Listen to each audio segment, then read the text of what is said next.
हमारी खास series market masters का।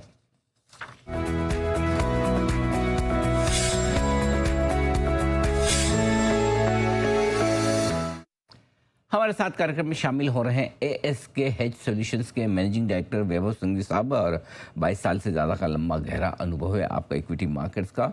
और एएसके से पहले आप एवेंडस कैपिटल और उसके अलावा एम्बेट, मेरिल लिंच और साथ ही साथ एचडीएफसी बैंक जैसे दिग्गज संस्थानों के साथ काम कर चुके हैं। पेशे से आप चार्टर्ड अकाउंटेंट भी है। वैभव सर, गुड मॉर्निंग, बहुत बहुत स्वागत है आपका। धन्यवाद हमें समय देने के लिए। क्या ग्लोबल पर्सपेक्टिव को देखते हुए आपको लगता है कि भारतीय बाजारों की सिचुएशन हमारी इमर्जिंग मार्केट्स में दुनिया भर में बेहतर होती हुई दिख रही है? तो Anil ji, first of all good morning sir. आपको और आपकी श्रोताओं को।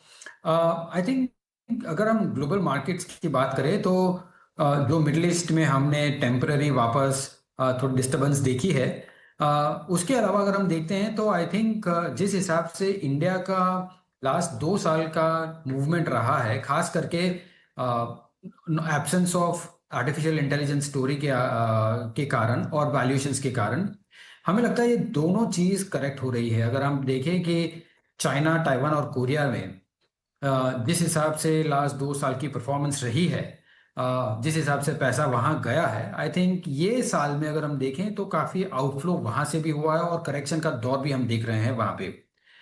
ओवरऑल बेसिस पे एआई में वैल्यूएशंस की एक नर्वसनेस है, और उसी के कारण हम देख रहे हैं कि रिन्यूड इंटरेस्ट इंडिया में शायद आ सकता है over the next 1 year perspective. हम वैल्यूएशंस में भी बेहतर कर चुके हैं, जो बिगेस्ट पेन पॉइंट थे वो भी सॉर्ट हो रहे हैं। So from a macro stand point हमें लग रहा है कि अगर हम अर्निंग स्टडी रहे, ग्रोथ कंटिन्यू करते रहते हैं, तो it's just a matter of time जब हम वापस इंटरेस्ट देख सकेंगे, specially from a foreign investors perspective. For विदेशी निवेशकों का वापस भारतीय बाजारों में रुझान लौटने की तैयारी में।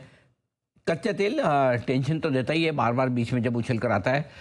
किन लेवल्स के आसपास सेटल हो जाए तो आपको लगेगी तेजी भरपूर होगी? आई थिंक ये कच्चे तेल की भाव मूवमेंट है, इट इज क्लियरली डिपेंडेंट कि आपका state of Hormuz clearly open है या नहीं। और जब भी अगर ओपन रहता है तो आप देख रहे हैं कि तेल के भाव करीबन करीबन 65 से $70 हो जाते हैं। अगर वो रहते हैं तो इंडिया के लिए बहुत ही बड़ा पॉजिटिव है। हम ये नहीं कहेंगे कि आज 84 85 में कोई ज़्यादा बड़ा पेन है, बट अगर 100 के ऊपर जाते हैं जो हमने देखा था लास्ट 2 या 3 महीने में, तो वो I think starts hitting the economy और आईएनआर और exchange rates as well. So करीबन करीबन ये लेवल्स को ध्यान में रखना चाहिए, जहाँ पे हमें मैक्रो टेलविन कहाँ मिल सकता है। 65 70 पे हमारा टेलविन बहुत ही अच्छा शुरू होता है, और 100 के ऊपर अगर गया तो हेडविंस हो जाते हैं। बिल्कुल, ये अच्छी बात है आपने बताई। अब आइए सर, जिस तरह से नतीजों का सीजन शुरू हुआ है, कैसे देख रहे हैं आप, और पूरे रिजल्ट सीजन पर और ख़ास तौर से आईटी शेयरों पर अपना व्यू दें?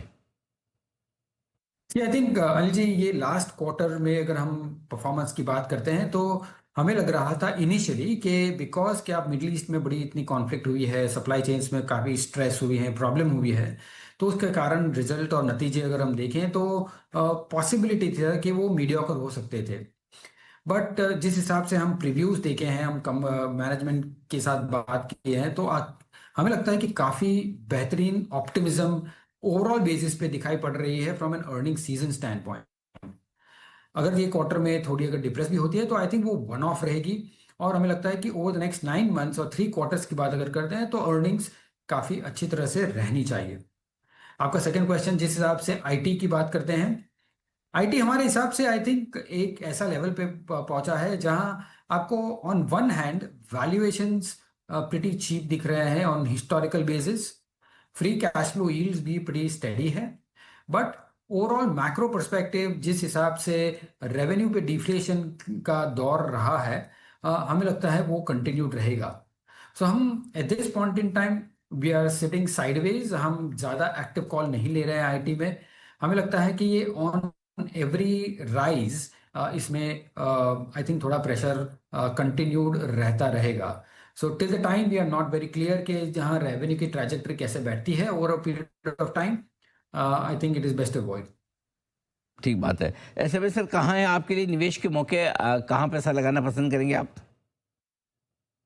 जी, जिस हिसाब से हमारी सरकार ने जो स्टेप्स लिए हैं in terms of FCNR, ECB और FPI टैक्स ऑन GSECs, हमें लगता है कि उसके कारण इंडिया में काफ़ी लिक्विडिटी बढ़ सकती है और लिक्विडिटी बढ़ने के कारण कॉस्ट ऑफ फंडिंग भी डिक्रीज हो सकती है, चीपर कॉस्ट ऑफ डिपॉजिट्स मिल सकती है बैंकिंग को, और ओवरऑल बेसिस पे एक्सचेंज रेट भी स्टडी हो सकते हैं।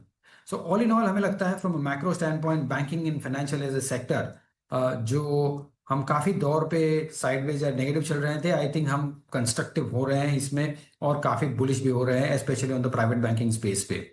सो ये एक सेक्टर ध्यान में रखें। दूसरा है डेटा सेंटर और डेटा सेंटर के रिलेटेड जो भी सप्लाई चेन में है, इंक्लूडिंग आपका transformer equipments, diesel gensets, chillers, utilities, ये पूरे सप्लाई चेन में हमें लगता है कि over medium term to longer term perspective अच्छा एक मौका है निवेश करने का। लास्टली CDMO प्लेयर्स जो है हमें कंटिन्यूड अच्छे लग रहे हैं और काफी देर से हमें अच्छे लग रहे थे, I we continue with that view as well. Data centre से जुड़े हुए स्टॉक्स, बैंक, CDMO यानी कि फार्मा से जुड़े हुए वो शेयर सारे के सारे आपके लिए रहेंगे मजबूत निवेश करने के लिए। आज से ये राय आपके लिए वैभव सांघवी साहब की तरफ से आती हुई। सर बहुत बहुत धन्यवाद आपका, आपने समय दिया और विस्तार से बाजार के डायरेक्शन और निवेश के मौक़ों पर राय दी हमारे एक्सपर्ट्स को। बहुत बहुत शुक्रिया। आपसे जल्द होगी मुलाकात। आइए बढ़ते हैं आगे और